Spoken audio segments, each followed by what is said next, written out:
How Koreans determine age. Did you know Korea determines age differently than other countries? And in this video, I will break it down into two methods.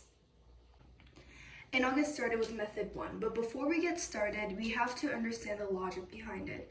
So basically in Korea, everybody is 1 year old at birth. So the moment you're born, you're just 1 year old. And at New Year's, everybody in Korea ages together. So it's just +1 for everybody in the Korean population. So now, how do you determine your Korean age? Okay, so let's take an example. Susan and Mark were both born in the year 2004, and they're both 17 years old in Korean age. So now let's see how we got to that number 17.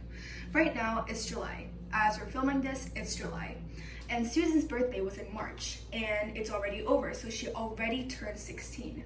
But Mark's birthday is in September. September didn't happen yet, it's still July, so he didn't turn 16 yet, and he's still 15.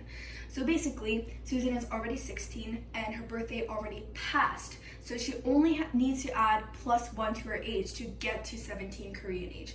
And Mark, he's still 15, and he has to add +2 to his age to get to 17. So this is basically method one.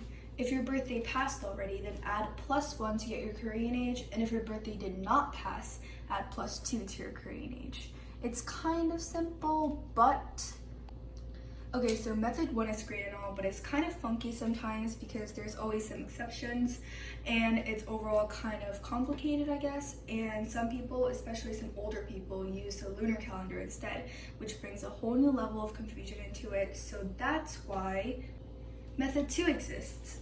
Method two is more widely used than method one, and if you look at like K-dramas or like some like kind of Korean media, you might have heard people use it. And yeah, let's get right into it. So method two is basically asking what year you were born in. So it's basically like 2004, 1997, like 2000. It's the year itself. Like people will ask you the year itself that you were born in, and that's kind of simpler than method one. Okay, so for method two, to ask what year you're born in Korean, you can say 몇 년생이에요? 몇 년생이에요? And that means what year were you born in? And for the answer to the question, so for example, if you're born in the year 1999, then you can say 99년생이에요. 99년생이에요. So notice how I took out the first two numbers. So basically, I just took out the 19 and there's only the 99 left. So to make it more simpler, faster, when you're like answering, you're supposed to like talk and you just say it faster. So you just take out the first two numbers and then you just include the last two, and everyone will know that it's from the 1900s. 99년생이에요. You can just say that. So yeah. Okay, so here's an example dialogue. Oh, and just keep in mind that this is kind of like unrealistic because you're just jumping into the conclusion before like any beforehand notice, but it's only for educational purposes, so just keep watching. Okay, so person A says 안녕하세요. 안녕하세요. You all know what that means. It means hello. 안녕하세요. And the person B says 반가워요. 반가워요. It means like nice to meet you.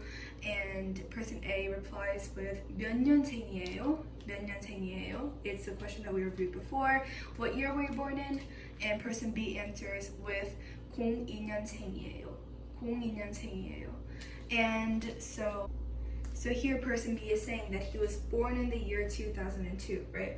But as we can see here again, he has only included the last two numbers, not the first two. So he has said 02년생, only saying the last two instead of the full number. And so that was my crash course. That's it. Thanks for watching. My TikTok and Instagram are both @LearnSomeKorean. It's very simple, and have a great day. Until next time.